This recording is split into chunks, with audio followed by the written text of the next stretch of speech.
Friends, welcome back to our channel. இந்த வீடியோவில் நம்ம என்ன பார்க்க போகிறோம்னு பார்த்தோம்னா, ஜூன் 28க்கான கரண்ட் அஃபேர்ஸ். ஃபர்ஸ்ட் ஒன், இந்திய அளவில் திரைக்கதை மன்னன் என்று கொண்டாடப்பட்டவர் யார்? கே. பாக்யராஜ் அவர்கள் தான் இந்திய அளவில் திரைக்கதை மன்னன் என்று கொண்டாடப்பட்டார். தற்போது அவர் உயிரிழந்துட்டார்.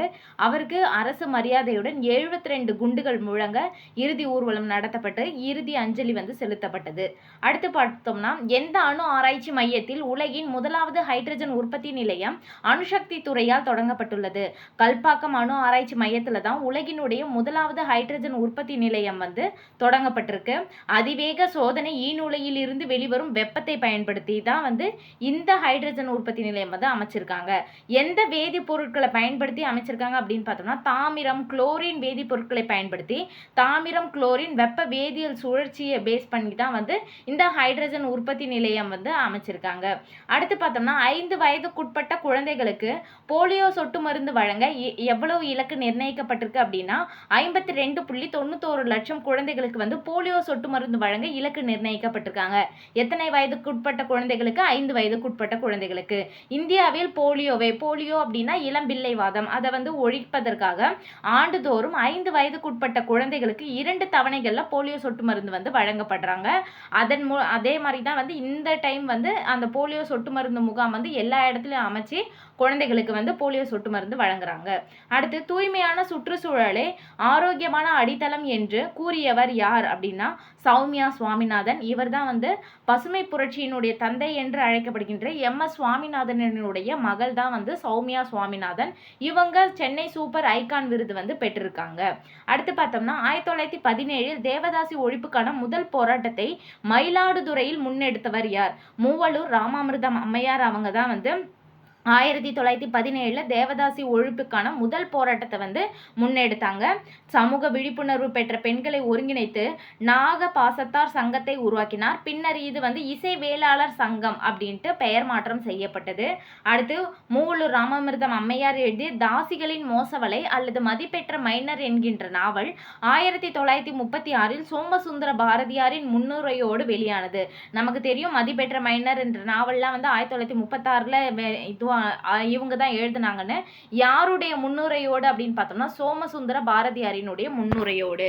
இது அதுக்கப்புறம் பார்த்தோம்னா, தேவதாசி ஒழிப்பு பார்த்தோம்னா 1947 சட்டமா முத்துலட்சுமி ரெட்டி அவர்களால் கொண்டு வரப்பட்டது. அடுத்து பார்த்தோம்னா, அரசியலமைப்பு படுகொலை தினம் என்று எந்த நாள் அனுசரிக்கப்படுகிறது? ஜூன் 25 தான் அரசியலமைப்பு படுகொலை தினம் அப்படின்ட்டு அனுசரிக்கிறாங்க.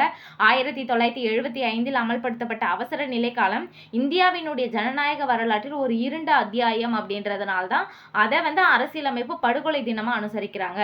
அடுத்து, உலகின் மிக வயதான நிலவிலங்கு எது அப்படின்னா, ஜொனாத்தன் அப்படின்ற ஆமை தான் இந்த உலகினுடைய வயதான நில ஆமை. அது தான் ஜொனாத்தன் அப்படின்ற ஆமை தான் ரொம்ப வயதான ஆமை.